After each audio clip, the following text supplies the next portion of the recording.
বেয়া ল'ব লগা আছে। ৰ'ব ভিডিঅ'টো প্ৰথমৰ পৰা ষ্টাৰ্ট কৰিছোঁ। হেল্ল' গুড মৰ্ণিং আৰু এয়া মই জানমণি। তিনিচুকীয়ালৈ যাওঁ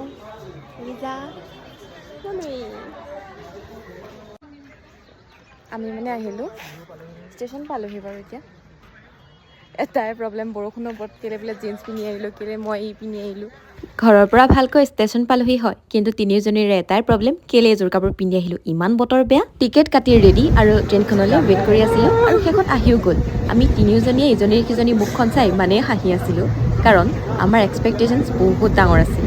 আমি ভাবিছিলোঁ টিকেট কাটিলোঁ যেতিয়া বহিয়ে যাম, কিন্তু থিয় দিবলৈও জেগা নাই, বহিবলৈতো নায়েই। ট্ৰেইনৰ টয়লেটৰ গোন্ধৰ পৰা ৰক্ষা পাবলৈ বেগত থকা কাপোৰটোকে উলিয়াই লৈছোঁ। ইমানেই বেয়া ল'ব লগা আছে।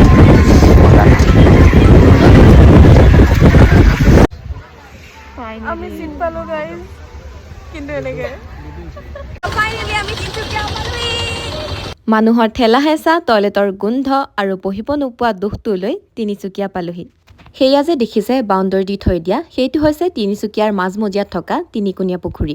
আৰু এই ঐতিহ্যপূৰ্ণ পুখুৰীটো মটক ৰজা সৰ্বানন্দ সিংহৰ দ্বাৰা খন্দোৱা হৈছিল। আমি তিনিচুকীয়া যোৱা বাৰটো আছিল ছানডে', সেইকাৰণে ছানডে' বুলি অলপমান বন্ধও আছিল, কিন্তু প্ৰায়বোৰ দোকান খোলাও আছিল, যিহেতু আগত বিহু আহি আছে। আমি বাৰু বিশেষ কিনিবলৈ যোৱাও নাছিলোঁ, তথাপিও সৰু সুৰা বস্তু দুটামান ল'লোৱে বাৰু।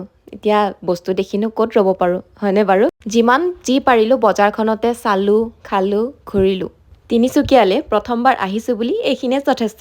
বাৰু আমাৰ ট্ৰেইনৰো সময় হৈছিল, সেইকাৰণে টালি টোপোলা লৈ আমি তিনিওজনী আকৌ ষ্টেচনলৈ বুলি ওলাই দিলোঁ। বতৰো বেয়া হৈ আহিছিল, ভাগ্য ভাল যে বৰষুণ নিদিলে, কিন্তু চাওকচোন আমি ক'ত বহি আহিব লগা হৈছে, সেনেকুৱাই পৰিস্থিতি গাইজ। আমি আহি দুলীয়াজান পাই গ'লোহি।